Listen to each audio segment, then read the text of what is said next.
On est aux deux dernières lignes en bas du Daf Pechet à Aleph, donc aux deux points.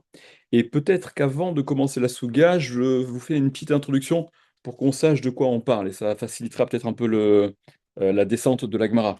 Euh, Vous savez que on a eu l'occasion de dire déjà qu'une femme, lorsqu'elle se marie, elle peut apporter avec elle une dot. C'est ce qu'on appelle la Nedounia dans la Gemara. Elle peut ou elle doit? Elle peut, si elle a. Si elle a pas, elle a pas. Donc, si Ok? elle a, elle doit. C'est libre appréciation. Si c'est des biens qui lui sont personnels, si c'est des biens que son père lui donne avant de se marier, comme c'est marqué dans la Ktuba, mi bête à voix de la maison de son père, en fonction de sa situation, elle l'aura ou elle n'aura pas, si elle a Et pas, si elle elle a pas. a, Il n'y a aucune obligation. elle Il n'y a peut. aucune obligation. Maintenant, c'est dans son intérêt. C'est elle qui en profitera dans le foyer, dans la vie. Les biens qu'elle amène, ils peuvent être distillés dans deux catégories différentes. Première catégorie, enfin, les catégories Nirse Melog, c'est ceux auxquels on va s'intéresser ici. C'est les biens qu'elle entre avec elle, qu'elle apporte avec elle, dont le mari profite de l'usufruit. D'ailleurs, Melog, ça veut dire fruit, hein, c'est le terme.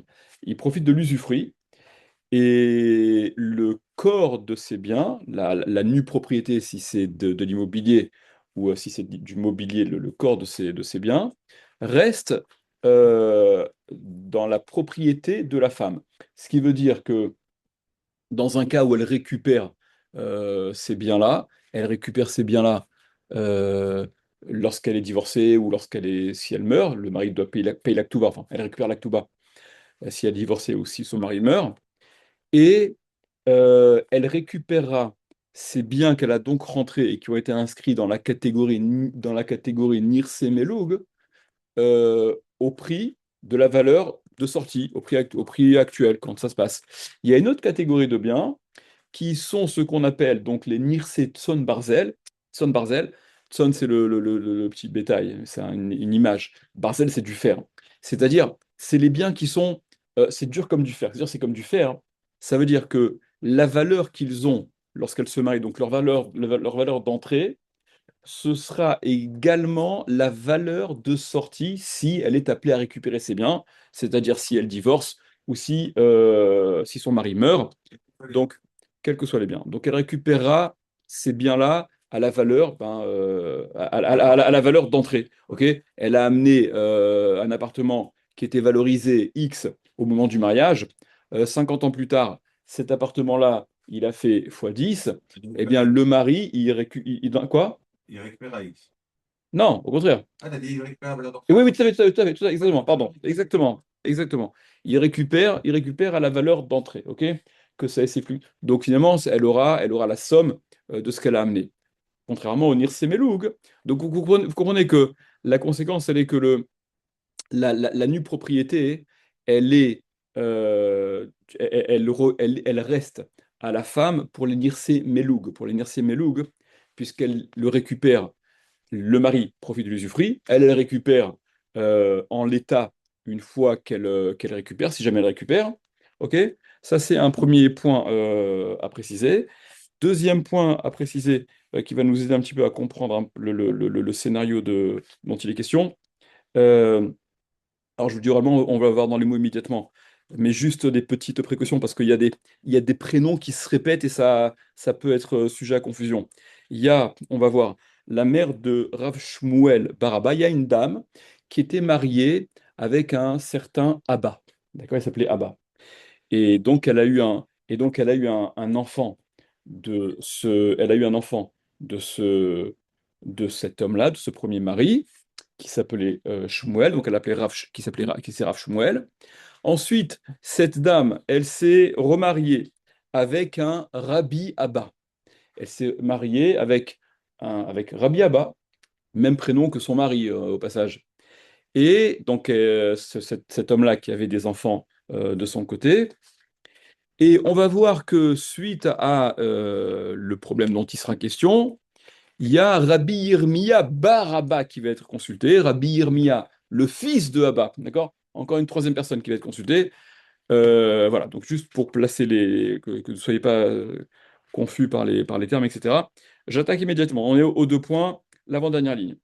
Imé de Rav Shmuel, la mère de donc ouais, il y a les deux points avant là. Cheresh shoté vekatan pgiyatan ra'a. On avait rappelé, vous vous rappelez que le cheresh, le shoté, le katan, leur blessure, lorsqu'ils heurtent, c'est mauvais. On avait expliqué pourquoi dans la Mishnah. Je vais pas revenir là-dessus maintenant. Imé de Rav Shmuel, Imé de Rav Shmuel Baraba, la mère de Rav Shmuel Baraba. Mais Agronia, c'est d'un endroit. Donc cette dame, qui était donc la mère de Rav Shmuel Baraba Agronia, Havan et Sibale les Rabiaba. Elle était mariée avec Rabiaba en seconde noces. Katavtinu les nirse les ra, Katavtinu les nirse les Rav Shmuel Baraba Bera. Elle a écrit de son vivant que les biens qu'elle possédait reviennent, après sa mort, à son fils Rav Shmuel. Parce que en principe, une femme, si elle décède, c'est son mari qui en hérite. Mais là, elle n'était pas très intéressée à ce que ce soit son mari qui hérite de ses biens. Parce que si c'est son mari qui héritait de ses biens, hein, par voie de conséquence, ce seraient les enfants donc de son deuxième mari qui hériteraient des biens qu'elle avait amenés dans ce mariage au détriment de son fils biologique, de son fils à elle, qu'elle avait eu d'un premier mariage. Donc elle n'était pas très intéressée, et ça se comprend, que ce soit les enfants de son deuxième mari qui héritent de ses biens au détriment de son fils à elle. Donc, même ce que je vous ai dit, que le mari hérite de sa femme, ou l'héritier qui est en droit d'hériter de ce qu'il doit hériter, il hérite dans la mesure où les biens sont encore dans la propriété de celui qui va lui faire hériter. Mais ça n'empêche pas du vivant, d'un père vis-à-vis de son fils, ou d'une femme vis-à-vis de son mari, etc. Enfin, c'est ce qu'on va voir maintenant, c'est un peu plus compliqué dans le cas de la femme vis-à-vis de son mari, mais ça n'empêche pas, en tout cas dans le cas classique, d'un père vis-à-vis de ses fils, de ses enfants, de donner à qui bon lui semble. Il peut, s'il a envie, distribuer des biens, même à son voisin. Il n'y a pas il y a pas de, il y a pas, voilà, il y a pas d'empêchement à ça. Ok. Donc, cette femme, elle a donné, elle a écrit que ces biens appartenaient à son fils. Alors, bien entendu, puisque on parle des Nirse Melug, regardez, prenez Rachi tout en bas, Kataftinu les Nirse Melog. Elle a écrit que les biens, donc les biens, les Nirse Melug, qu'elle récupère, dont la nue propriété reste en sa faveur, continue à lui appartenir, même durant le mariage, seulement l'usufruit revient au mari. Donc elle a écrit que c'est bien là. Hein. Donc, donc après qu'elle soit mariée avec Rabbi Abba, elle a écrit que ces biens-là reviennent à son fils. Maintenant, le fils, il bénéficie pas de ces biens-là hein, tant qu'elle est mariée, puisque l'usufruit, il est, il est en faveur de son mari. Donc, ok, donc en théorie, le fils, il est propriétaire de cette nue propriété et il en tirera le bénéfice une fois qu'il récupérera en totalité ses biens. Donc, c'est ce qu'elle a fait. Bâtard des Shriva, après qu'elle soit morte, donc on tourne la page, Daf Pechet Amud Bet, Azal Rav Shmuel Baraba, Kameh de Rabbi Yirmiyah Baraba, il est allé Rav Shmuel Baraba, donc le fils, il est allé. Kameh de Rabbi Yirmiyah Baraba, devant se présenter devant Rabbi Yirmiyah Baraba. Est-ce que c'est son frère? Est-ce que c'est un autre personnage? Je ne sais pas, il faudrait voir. Okme Benirse et Rabbi Shmuel Baraba, donc à qui il a posé la question, il a maintenu, il a établi que c'est bien, en effet, lui revenait de droit, puisque sa mère les lui avait donnés lorsqu'elle était encore vivante. Azal Rabbi Abba, il est allé Rabbi Abba. Rabbi Abba, souvenez-vous, c'est le deuxième mari, celui qui donc se retrouve finalement lésé dans l'histoire. Il n'hérite pas de ses biens de sa femme. Il est allé Amara les Milte Kamede Ravoshaya, et il a rapporté cette chose-là devant Ravoshaya. Azal Ravoshaya, il est allé Ravoshaya lui-même, à qui on a rapporté cette histoire, il est allé présenter Amara Kamede Raviuda, et il a dit, il a raconté ça à Raviuda. À Marlé, il lui a répondu Rav Yehuda, Achi Amar Shmuel, ainsi a dit Shmuel. Vous vous rappelez que Shmuel, on a quasiment tout le temps. Rav Yehuda, il rapporte très souvent, c'était l'élève de Rav et Shmuel, donc naturellement, Rav Yehuda est allé soumettre ce cas à son maître Shmuel. Enfin, excuse-moi, il a rapporté l'enseignement de son maître Shmuel, et il dit la chose suivante. Haïcha shemachra benirse melog bechaye bala, la femme qui a vendu les nirse melog, donc cette catégorie de biens, elle peut les vendre parce que, encore une fois, souvenez-vous, elle est propriétaire de la nue propriété. C'est telle Ouais. qu'elle appartient à la nue propriété. Mais elle ne peut pas en disposer comme elle veut, puisque le mari, c'est le mari qui doit bénéficier du fruit. Après, rappelez-vous, hein, j'ouvre une parenthèse que je referme immédiatement, la Gemara rapporte que ça, c'est une takana, c'est une institution qui est faite en principe en faveur de la femme, lorsque la femme, en contrepartie de ce que le mari, alors ce qui était surtout d'actualité à l'époque de la Gemara et jusqu'à il n'y a pas très longtemps, où c'est le mari qui assume la totalité des nécessités du foyer, qui entre guillemets entretient sa femme, etc. En contrepartie de quoi, hein, ce que générait la femme, ça revenait au mari. Après, il y a une possibilité, la Gemara déjà en parle, où la femme dit Iafshi betakana zo. Cette takana-là, cette institution qui est en général est en faveur des femmes, moi j'en veux pas, ça m'intéresse pas. Elle est directrice à la banque Rothschild et son mari il est maçon. Donc c'est pas super intéressant pour elle que tout ce qu'elle génère comme produit revienne à son mari, en contrepartie de quoi il la nourrit. Ça peut ne pas l'intéresser et elle peut. Parlons dans un cas classique. Là, donc, en tout cas, là, au sujet des nircées mélogues, l'usufruit est au mari. Donc, même si elle a vendu ses biens, ça n'a pas coupé court au profit de l'usufruit de ces biens-là. Et donc, Rav Yehuda rapporte l'enseignement de son maître Shmuel qui dit la chose suivante. Aïcha shemachra benirse melog bechaye bala. La femme qui a vendu des nirse melog bechaye bala, du vivant de son mari, ou meta, et ensuite elle est morte. Habaal motzi miyad alekuchot. Le mari va faire sortir, va récupérer de la main des acheteurs à qui la femme avait donc vendu ces biens-là.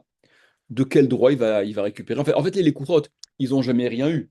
Les acheteurs n'ont jamais rien eu, puisque de toute manière, l'usufruit, il bénéficiait au mari tant que sa femme était mariée avec lui.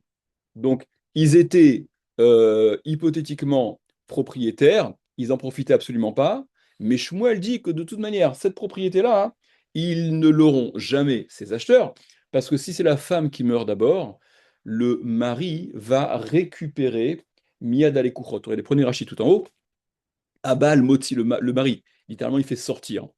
Chez Abal Yoresh et Ishto, parce que le mari hérite de sa femme, Vehu aya lokeach rishon. Et il était lokeach rishon. Il était lui le premier acheteur. C'est-à-dire que, de par son statut d'héritier, lorsque sa femme se marie avec lui, et qu'elle fait donc rentrer ses biens, catégorie nirsémélog, bah, il se retrouve finalement en première ligne des acheteurs. Et celui à qui la femme vend durant son mariage, il a un statut de la coarchénie, en deuxième ligne, on va dire. Donc, si jamais le mari de cette femme était mort avant la femme ou qu'il l'avait divorcée, ce que cette femme était censée récupérer, ces biens-là, en effet, ils auraient été transférés chez cet acheteur-là. Mais là, comme on est dans un scénario où la femme elle est morte d'abord, le mari il a un statut de l'acquar richon, de premier acheteur en première ligne, et donc c'est lui qui va récupérer, ça, qui va finalement, qui va garder définitivement, c'est bien que cette femme a vendu, finalement, vous comprenez que les Kourot, cet acheteur-là, le deuxième acheteur, hein, l'acheteur étranger, c'est un peu un bookmaker, ok? Il a tenté sa chance. Il a donné un prix pour espérer récupérer ce qui probablement valait plus, mais dans la mesure seulement où c'est la femme qui serait destinataire de ses biens, soit parce qu'elle est divorcée, soit parce qu'elle se retrouve veuve. Ok, donc ça, c'est l'enseignement que Rav Yehuda rapporte au nom de Shmuel. Euh, donc Amarwa, quoi? Ok, oui, ok. Il a fait appel à un bookmaker, c'est le principe du bookmaker, ok. Ok, celui qui prend le. Ok. Bookmaker dans le sens, ok. Il s'est adressé à un bookmaker, c'est bon, c'est l'idée, comme vous avez compris l'idée. Amroi Kame de Rabbi Yirmiyah Baraba. Ils ont Ils ont dit, donc ils ont rapporté, vous voyez cet échange-là, hein, il y a un truc qui se passe, on va d'abord voir, on va voir Rabbi Yirmiyah Baraba qui dit non, c'est bon, ce qu'il fait, c'est toi, Rav Shmuel, c'est toi qui bénéficies des biens de ta mère.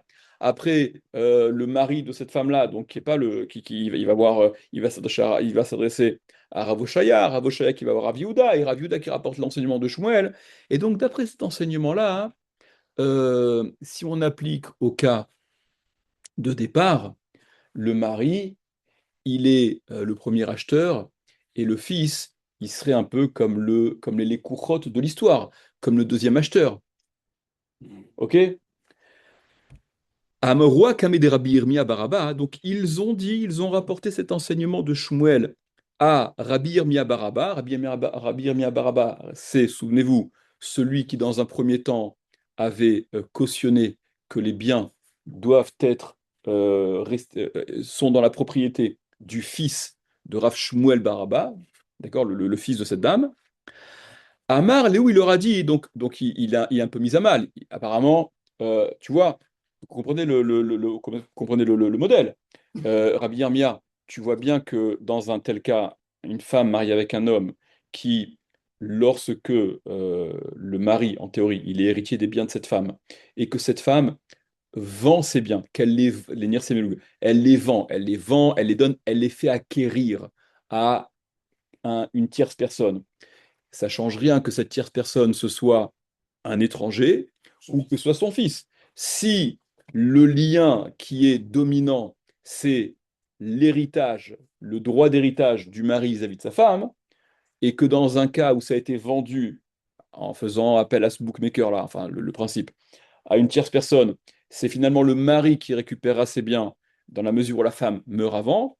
Dans le cas où cette femme, elle a non pas vendu à une tierce personne, mais elle a décidé de le donner à une tierce personne, ou à son fils, ou à son voisin, ou à son grand-père, eh bien là aussi, si elle meurt, c'est le mari qui, au regard de son statut de Lakoach Rishon, il est en première ligne, il va récupérer ses biens.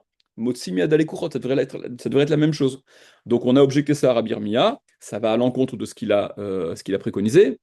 Et Rabbi Yirmiyah Baraba, hein, il dit, Amar Léou, il leur a dit, Anna matnita yadana. Moi, je connais une Mishnah. Moi, je connais une Mishnah bah, qui va à l'encontre de ce que Shmuel enseigne. Alors, c'est une Mishnah qu'on va voir avec sa grille de lecture à lui, à Rabbi Yirmiyah. Detnan, selon ce qu'on a enseigné. Du Ouais. fait qu'elle ait fait un shtar avant Mhm. son remariage en disant c'est pour mon fils. Non, attention, si elle avait décidé ça hein, avant le mariage, donc elle aurait pu en disposer comme elle voulait, en effet. Mais quand elle est fait rentrer au titre de Nirse Meloug, elle peut pas jouer sur, elle peut pas être, elle peut pas être entre deux chaises. D'accord, donc c'est le cas où elle D'accord? n'a pas fait, entre guillemets, la démarche qui prend, un peu comme la Elle, séparation. elle aurait bloqué, voilà, elle aurait bloqué, elle les aurait donné à son fils avant même de se marier, ça n'aurait posé aucun problème. Là, c'est qu'elle les a fait rentrer en tant que Nir Semeloug. Et c'est une fois mariée qu'elle a décidé de les donner à son fils. Ok? Donc, Detnan, selon ce qu'on a enseigné, regardez, écoutez la Mishnah. Akotev nechasav livno le achar moto. Celui qui écrit, alors littéralement, qui écrit ses biens, c'est-à-dire que qui écrit, qui donne ses biens. Livno à son fils, les achar moto, pour après sa mort. C'est-à-dire, il écrit ses biens pour après sa mort. Son fils il va hériter après sa mort. Non, cette expression-là, hein, regardez, prenez Rachid, la deuxième ligne tout en haut, les achar moto, après sa mort, mehayom ou les achar moto, dès aujourd'hui et après sa mort. Qu'est-ce que ça veut dire? En étant le temps, chez Agouf Kanouille Laben, le gouffre, le corps, la nue propriété, est acquise au fils dès aujourd'hui, Mehayom, dès à présent, et là seulement, hein, chez Avochel Aperot Adiom Moto, que le père mange les fruits, profite de l'usufruit jusqu'à sa mort. Ok? Le père, il ne veut pas se retrouver une main devant, une main derrière, donc il veut donner, céder dès aujourd'hui la propriété, la nue propriété des biens à son fils, mais le fils ne profitera de l'usufruit si c'est des immeubles, les loyers, les rentes, si c'est un verger, le produit de la récolte, tout ce que vous voulez, ok, que après la mort du père. Donc, la Mishnah dit la chose suivante. Celui qui écrit Nechas Akotev Dechasav Livno Lechar Moto, celui qui écrit que c'est bien, donc une nue propriété qui appartient au fils dès à présent, et qu'il ne bénéficiera de l'usufruit qu'une fois, qu'après sa mort du père. Haben eno yachol limkor, le fils ne peut pas vendre ce bien-là dont il est propriétaire de la nue propriété, de la, enfin, je sais pas, nue propriétaire de la nue propriété, ça fait un peu répétition. Il y a peut-être une formule un peu plus. Hein? Il est nu propriétaire. Il est nu propriétaire, on dit? Il est nu propriétaire. Il détient la nue propriété. Merci, monsieur. Donc, et noyachol imkor, il ne peut pas vendre. Mipne shehen birshut ha'av, parce qu'ils sont dans la propriété du père. Ils sont dans la propriété du père. Le père profite de l'usufruit. Donc, ça empêche d'en disposer tel que bon lui semble, en l'occurrence de pouvoir le vendre, le céder à qui que ce soit. Ve'av, et le père, de l'autre côté, et noyachol imkor, il ne peut pas vendre lui non plus, c'est-à-dire que ni l'un ni l'autre n'ont le droit, ne peuvent vendre. Le père ne peut pas vendre, mipne shen ktuvin laben, parce qu'ils sont inscrits au fils. Ils ont été cédés au fils. Il est nu propriétaire. Il détient la nue propriété. Si, malgré le fait qu'ils ne peuvent pas a priori vendre, c'est la Mishnah, Macharahav, s'il a vendu le père malgré tout, Mechurim, eh bien, c'est vendu Ad Sheyamut jusqu'à ce qu'il meure. Qu'est-ce que ça veut dire? Le père, il bénéficie de l'usufruit jusqu'à sa mort. Donc, s'il a vendu, il a vendu quoi? Bah, il a vendu l'usufruit en fait. Celui à qui il a vendu, il bénéficiera de cet usufruit. C'est lui qui touchera les rentes, s'il a vendu, jusqu'à ce qu'il meure. Mais une fois qu'il meurt, c'est le fils qui va, évidemment, puisqu'il était nu propriétaire, qui va récupérer même l'usufruit de ses biens. Normal. On a des rachis tout en haut, la troisième ligne. Mechuri Nachiamut, ils sont vendus jusqu'à ce qu'ils meurent, dans le cas où c'est le père qui vend. Lokea Chochel Perot, l'acheteur, il va manger les pérotes, les fruits, il va profiter de l'usufruit. Hachiamuta, jusqu'à ce que jusqu'à ce que le père meure. Urshiamuta, et lorsque le père mourra, Holech Haben, il ira le fils, ou Motsimia d'Alekuchot, il sortira, il fera sortir de l'Alekuchot de cet acheteur. C'est lui qui récupérera la totalité de l'usufruit. Machar Haben, si c'est le fils qui a vendu, En lo la lokeach ad sheyamuta av, le lokeach. Si maintenant c'est le fils qui vend, le fils il vend quoi? Ben, il vend ce qu'il a. Mais le lokeach, l'acheteur, en lo la lokeach, il n'aura cet acheteur ad sheyamuta av que lorsque le père sera mort. Parce que du vivant du père, le père, il bénéficie, on l'a déjà dit 10 fois, de l'usufruit. Donc l'acheteur, pour l'instant, bon, concrètement, il n'a rien. Mais lorsque le père mourra, alors c'est là où l'acheteur, il bénéficiera de cette vente. Qui maït, alors, ça c'est la Mishnah, d'accord? Dit Rabbi Yirmia, de cette Mishnah, qui maït av miha it lelalokeach. Donc de cette Mishnah, on en déduit que lorsque le père mourra, cet acheteur, il récupérera ce qu'il a acheté. Ok, la Mishnah dit que lorsque le père a vendu, lorsque le fils a vendu, pardon, que lorsque le fils a vendu, le lokéar, l'acheteur, n'a rien jusqu'à ce que le père meure. Point. La Mishnah s'arrête. Comment? Il a la propriété, Qui? l'acheteur. Alors, on va voir. Si il bénéficie de ce que le fils avait, oui. Mais alors, ça va être l'objet ça va être l'objet de la discussion. Ce que l'on déduit, pour l'instant techniquement, soyons techniques, de la Mishnah, c'est que, ok, donc l'acheteur n'a rien quand le fils lui a vendu jusqu'à ce que le père meure, point. On en déduit que lorsque le père meurt, l'acheteur, il va, oui, bénéficier de cette vente. Et poursuit Rabbi Yirmiyah, regardez, Ve'afalgav demetaben bechaye av, et bien que le fils soit mort du vivant du père. Dans la Mishnah, il n'y a pas de différence qui est faite. Dans la Mishnah, on te dit simplement que lorsque le fils il a vendu, l'acheteur il a rien jusqu'à ce que le père meure. Que le père meure avant le fils, après le fils, la Mishnah n'est pas rentrée là-dedans. Donc, une fois que le père mourra, l'acheteur il aura. Ve'afalgav demetaben bechaye av, et bien que père soit mort du vivant, bien que le fils soit mort du vivant de son père, donc bien que le fils soit mort avant son père, des loatulidea ben, et donc ça n'est pas venu entre les mains du fils. C'est-à-dire que à aucun moment le fils n'a bénéficié de l'usufruit, puisqu'il est mort avant son père. Ok. Et ça, cette grille de lecture de la Mishnah, elle est selon Rabbi Shimon ben Lakish, elle est en accord avec Rabbi Shimon ben Lakish. Donc vous voyez que la Gemara, elle fait une espèce de digression, comme ça, on fait une ouverture. Ça, cette interprétation de la Mishnah, elle est sujet à une marloquette qu'on commence à voir immédiatement entre Resh Lakish et Rabbi Yochanan. Donc Rabbi Yirmiya, lui, il vient y poser la grille de lecture de Rabbi Shimon ben Lakish, de Amar, qui a dit, Rabbi Shimon ben Lakish, sur cette Mishnah là-bas, Lo shana metaben bechaye ha'av, ça ne fait pas de différence que ce soit le fils qui meurt bechayav du vivant du père, des loatulidé des ben, et donc l'usufruit n'est pas venu entre les mains du fils. Dans un tel cas, le fils, il n'a rien eu entre ses mains, il n'a pas été, si vous voulez, façon de dire, l'acheteur à qui le fils avait vendu, ben, il n'a pas été bénéficiaire grâce à cette espèce de triangulaire, parce que aurait-il fallu que le fils, à un moment donné, à minima, soit propriétaire, bénéficie de l'usufruit des pérotes pour que la vente puisse être validée ou pas?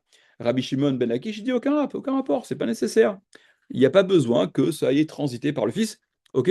L'Oshana, donc Resh Lakish dit, ça fait pas de différence que le fils soit mort du vivant du père. L'Oshana metav bechaya ben, et ça change pas non plus si c'était le père qui était mort du vivant du fils. De tout l'idée à ben, que dans un tel cas, évidemment, que là, ça aurait transité l'usufruit, il serait revenu de droit au fils, puisqu'il était bénéficiaire de cette nue propriété. Dans un cas comme dans l'autre, Kana Lokear, il a acquis le Lokear, l'acheteur. Prenez Rachi rapidement. Non, excusez-moi, il n'y a pas encore, excusez-moi. Deitmar. Donc, ça, c'est la grille de lecture de Rabbi Shimon ben Lakish. Vous comprenez que, et ce qu'on va voir après, on aurait pu se dire, bon, la Mishnah, elle a parlé dans un cas normal. La Mishnah, quand elle dit que le fils qui vend, alors le lokéach, l'acheteur, n'en bénéficiera qu'à la mort du père, c'est dans un cas normal, où le père, il meurt avant le fils. Ok? Rabbi Shimon Lakish, il dit, puisque la différence n'a pas été faite, c'est qu'il n'y a pas de différence à faire. Mais on peut envisager que... Normal des choses. Exactement, exactement, exactement. Ce que l'Agma a souvent dit, Ucha de Milta, le chemin de la chose, le cours naturel des choses. En général, c'est comme ça. Ok. Et c'est peut-être dans ce cas-là que la Mishnah a parlé. Ok. Poursuit l'Agma, Deitmar, selon ce qui a été dit, regardez. Donc Rabbi Yirmiya, lui, ramène une Mishnah qui va interpréter comme Rabbi Shimon ben Lakish. Deitmar, selon ce qui a été dit, Machara ben Bechaye Ha'av, il a vendu le fils du vivant du père. Donc on est toujours dans ce scénario-là, hein, gardez à l'esprit. Euh, un bien que le père a écrit au profit de son fils, les achar moto, d'accord, pour après sa mort, c'est-à-dire nue propriété dès aujourd'hui et l'usufruit après la mort du père. Donc, selon ce qui a été dit, Machar ben bechaye ha'av, donc lorsque le fils il a vendu de tels biens, quand on est dans cette situation-là, du vivant du père, ou met ben bechaye ha'av, et il est mort le fils du vivant du père. Rabbi Yochanan Amar, Rabbi Yochanan dit, Lokana lokeach. Dans un tel cas, le lokeach, l'acheteur, n'a pas acquis. Dans un tel cas, le fils a vendu, ok, à un lokeach, mais que le fils, pardon, il est mort avant son père, eh bien le lokeach, l'acheteur, ne se retrouvera pas bénéficier du produit de cette vente une fois que le père décédera. Ok? Alors déjà, vous voyez bien que là, ce qui émerge et qu'on va voir, c'est que l'usufruit, il semble être déterminant, d'après Rabbi Yochanan en tout cas, pour la définition de la propriété. C'est un peu contre-intuitif peut-être par rapport à nos visions modernes des choses. et on va déboucher sur une estimation qui va être la raison de cette différence, de cette marloquette entre Rabbi Shimon ben Lakish et Rabbi Yochanan. Est-ce que ce qui définit la véritable propriété d'un bien, c'est la nue propriété ou c'est l'usufruit de ce bien? Ok? Si tu dis comment? Exactement l'inverse que chez les Goïms. Alors, mais attends, chez les Goïms, pas chez les Goïms, bien, voilà, même avec nos visions modernes, contemporaines et la façon dont ça se passe, c'est contre-intuitif que de dire que l'usufruit, il est plus lourd pour déterminer la propriété que la nue propriété, comme son nom l'indique, quoi. Alors regardez, laissez ouvert, 2 secondes. Deitmar, donc comme il a été dit, je reprends. Machara ben Bechayeav, il a vendu le fils du vivant de son père, donc dans le scénario dont on parle. Ou Met ben Bechayeav, et le fils, il est mort avant le père, du vivant du père. Rabbi Yochanan Amar, Rabbi Yochanan a dit, Lokana Lokeach, il n'a pas acquis le Lokeach. Le Lokeach ne sera jamais bénéficiaire de cette vente, parce que ça aurait dû transiter par le fils pour qu'il puisse en bénéficier. Or, le fils, il est mort avant le père, donc ça lui passe sous le nez à cet acheteur. Resh Lakish Amar, Resh Lakish lui dit là-dessus, Kana Lokear, bien sûr qu'il a acquis le Lokear. Ça change pas que le fils soit mort avant ou mort après. Rabbi Yochanan Amar, la Gemara explique c'est quoi cette marloquette. Rabbi Yochanan Amar, Rabbi Yochanan, il a dit Lokana Lokear, il n'a pas acquis le Lokear, c'est-à-dire que le Lokear ne sera jamais bénéficiaire de ce bien-là. Amar, Amar, il t'expliquera. Ah, mais pourtant, il y a une Mishnah qui a dit que lorsque le père il va mourir, ben, le loquard il va acquérir. Ok? La Mishnah, elle a dit, ce qu'on a dit, vous vous rappelez ou pas? Que lorsque le fils a vendu, le loquard, l'acheteur, ne sera bénéficiaire qu'à la mort du père. Donc, Rabbi Yochanan, pourquoi tu dis qu'il n'acquiert pas le loquard? euh, Rabbi Yochanan Amar, Logan Alkar, Rabbi Yochanan Amar, Logan Alkar. Donc Rabbi Yochanan, il a dit que le lokar, l'acheteur n'acquiert pas. À Marlach, il te dira, il t'explique. Ki katane matnitin, lorsqu'elle a enseigné la Mishnah qu'on a vue, le cas où Machar Haben, il a vendu le fils. Lokana lokeach achiyamutaav, et que le lokeach n'était propriétaire, ne se trouvait acquéreur que lorsque le père mourra, Vechimaïtaav itle la lokear, et lorsque le père mourra, donc le lokear, il récupère, il se retrouve être propriétaire, c'est lorsque Delometaben Bechayehav, lorsque le fils n'est pas mort du vivant du père. La Mishnah, elle a parlé d'un scénario qui s'aligne sur la règle en général, sur ce qui se passe. Parce que dans un tel cas, où c'est l'ordre des choses est respecté, Deatu l'idea ben, c'est venu dans les mains du fils, c'est-à-dire que l'usufruit, le fils, il en a été bénéficiaire à un moment donné, et donc le passage a pu se faire en faveur de celui à qui il a vendu. Aval, mais Metaben Bechayaav, si le fils, il est mort du vivant du père, des lois tout l'idée des bennes, que ça n'est jamais venu entre les mains du fils, les pérotes. L'usufruit à aucun moment n'a été au bénéfice du fils, puisqu'il est mort avant son père, ok? Qui maït av, par conséquent, lorsque le père mourra par la suite, n'a mis la lokéar. Le lokéar, il n'aura rien, il n'aura pas non plus. Je continue un peu, on va revenir. Alma, on en déduit donc, ce qui veut donc dire, on va revenir. Kassavar, ça veut donc dire que Rabbi Yochanan pense que Kinyan Perot, qui est Kinyan Agouf Damé, que le Kinyan Perot, l'acquisition des Perot, des fruits, que l'usufruit, qui est Kinyan Agouf Damé, c'est comme l'acquisition du corps de la chose. C'est le Kinyan Perot, c'est l'acquisition, l'usufruit qui va déterminer la véritable propriété du bien. Vechizavin, et donc lorsqu'il avait vendu le fils, c'est bien là, l'avdidé Zavin, ben, il n'a pas vendu ce qui est à lui. Il n'a pas vendu ce qui lui appartient, puisqu'il n'avait pas le bénéfice de l'usufruit. Donc ce qu'il a vendu, ça reste en attente que lorsqu'il héritera de son père et qu'il aura l'usufruit, ah, là il se retrouve véritablement propriétaire de la chose. Et donc le transfert pourra se faire. Mais s'il ne vend que du vivant de son père, ce dont il ne bénéficie pas de l'usufruit, puisque Kinyan Perot et Kinyan Agouf Damé, l'acquisition des fruits, l'usufruit, c'est ça le véritable Kinyan, c'est ça la véritable propriété. Donc quand il vend ce sur quoi il n'a pas de véritable propriété, ben, ce qu'il vend, c'est du vent. Ok, prenez Rachid. Delo metaben, tout en haut, la première petite ligne là. Delo metaben bechayaav de atuli de aben.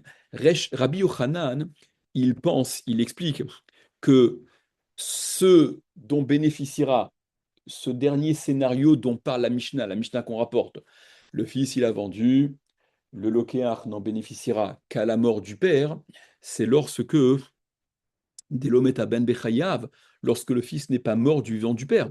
De atuli de aben, où là ça a transité entre les mains du fils, l'usufruit, le fils il en a été bénéficiaire dans la mesure où son père est mort avant lui.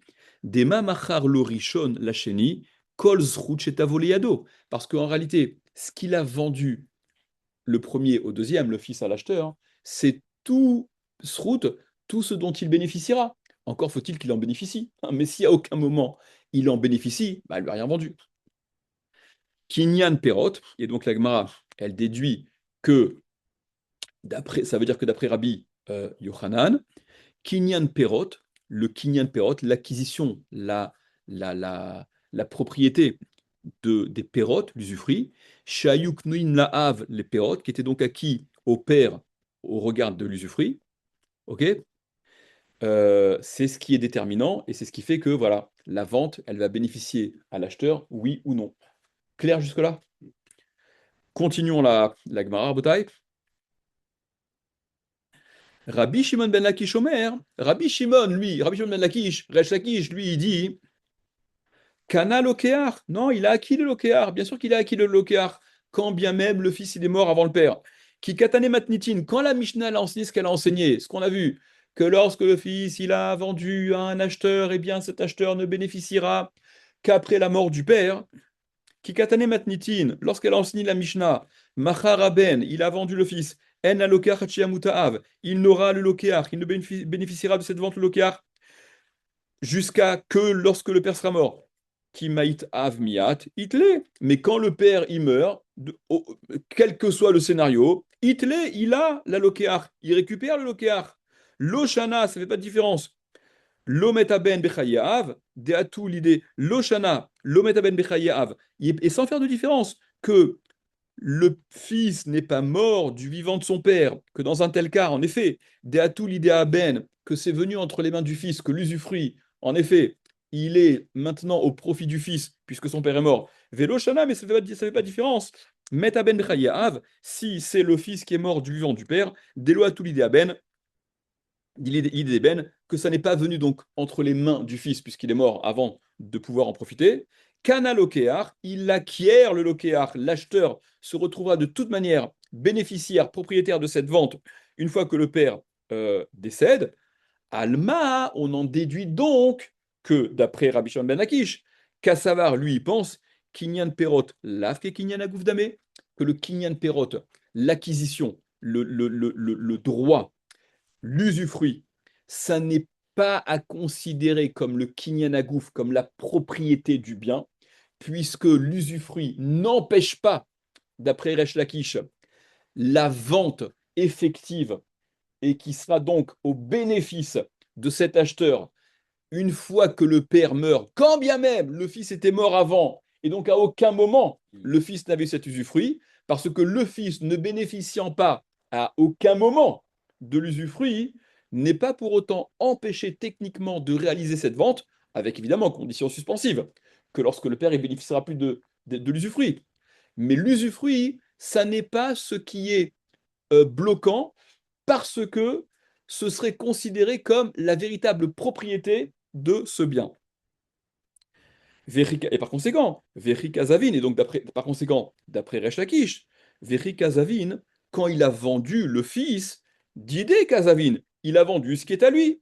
Et donc c'est pour ça que la vente, elle sera validée au profit de l'acheteur lorsque le père décédera. Ok, Rachid rapidement. Qui Resh Lakish Sviral. Pardon. Ouais, non, pardon. Ok. L'Agmara revient à notre histoire. Donc, toute cette Mishnah qui rapporte cette Mishnah, Rabotai, souvenez-vous? Rabbi Yirmiya Baraba, ok? Qui rapporte cette Mishnah pour aller à l'encontre de Shmuel, ok? Ok, cette Mishnah, elle est très bien et elle te donne raison dans la mesure où tu t'alignes sur l'opinion de Rabbi Shimon ben Lakish, ok? Au passage, en général, entre Rabbi Yochanan et Resh Lakish, la halacha, elle est tranchée comme Rabbi Yochanan, pas comme Resh Lakish. Alors, Va'anan, donc revenez. Euh, Va'anan, Ashta ben Rabbi Yirmiyah Baraba ou ben Rav Yehuda, qui Rabbi Shimon ben Lakish Sviralehu. Et nous, et nous, maintenant, aussi bien d'après Rabbi Yirmiyah Baraba que d'après Rav Yehuda, qui rapportait l'enseignement de Shmuel et qui avait donc contrarié le fait que les biens restent à la disposition au profit du fils de cette dame qui devait léguer les biens. L'Agmara dit Ve'anan et maintenant et nous, Ashtar maintenant Ben Rabbi Yirmiyah Baraba, que ce soit d'après Rabbi Yirmiyah Baraba. Rabbi Yirmiyah Baraba, c'est celui qui avait été consulté le premier, qui avait dit en effet, les biens te reviennent à toi, les biens de ta mère te reviennent, puisqu'elle les a écrits à ton avantage de son vivant. Ou Ben Rav Yehuda. Et même d'après Rav Yehuda, que Rabbi Shimon ben Lakish Sviraleu, il pense comme Rabbi Shimon ben Lakish, il s'aligne sur la grille de lecture de Rabbi Shimon ben Lakish, Vekeama Rabbi Yirmiyah Baraba, et il a dit Rabbi Yirmiyah Baraba, alors prenez Rachid d'abord, excusez-moi, qui Resh Lakish Sviralan, comme Resh Lakish on pense, des paskinan ilcheta keresh Lakish, parce qu'on tranche la halacha comme Resh Lakish. Ah, pourtant, normalement, c'est comme Rabbi Yochanan quand il est opposé à Rabbi Yochanan. Attention, on tranche la halakha comme Resh Lakish, betlat, sur trois sujets, au sujet de trois choses. Chada, première chose, ben ça, ce truc justement, cette histoire-là, que Kinyan Perot, lafke Kinyan Agouf Damé, que l'usufruit ne va pas euh, désigner l'essentiel de la propriété, le Kinyan Agouf. Ve'acholet Slamou Beret, et l'histoire de Khalitsa pour une femme qui est enceinte, dans l'histoire de Yiboum, une femme dont le mari est mort sans enfant, mais qui est enceinte, etc., par rapport à la Khalitsa. Euh, voilà, ou Matne Bemsa Berek Roetz. Il y a trois cas dans lesquels, exceptionnellement, qui font exception au principe, on va dire, où la halacha, elle est non pas comme Rabbi Yochanan lorsqu'il est opposé à Resh Lakish, mais justement, elle est selon l'opinion de Resh Lakish, et là, en l'occurrence, on est dans un des trois cas. Donc, si cette Mishnah à laquelle on pose la grille de lecture de Resh Lakish, ça semble aller être à l'avantage de l'interprétation de Rabbi Yirmiyah Baraba, et donc les biens devraient être bien acquis au fils de cette dame, puisqu'elle avait écrit de son vivant, comme le fils qui a vendu du vivant de son père les biens au profit d'un loquéard, d'un acheteur, ok, et ça va revenir à l'acheteur, puisqu'il était propriétaire de il était nu propriétaire, le fils, bah là c'était la même chose. Cette femme, elle a légué, elle a donné à son fils nu propriété. Le mari continuait à manger les fruits, mais quand ensuite, mais lorsque mais regardez, c'est un peu différent. C'est un peu différent parce que dans le cas de l'usufruit, on a dit quand le père il meurt, l'acheteur il bénéficiera. Là, ce qu'on est en train de dire, c'est quoi? C'est lorsque la mère, elle meurt, alors que l'usufruit, il est censé être encore au profit de Rabbi Abba. Suite demain.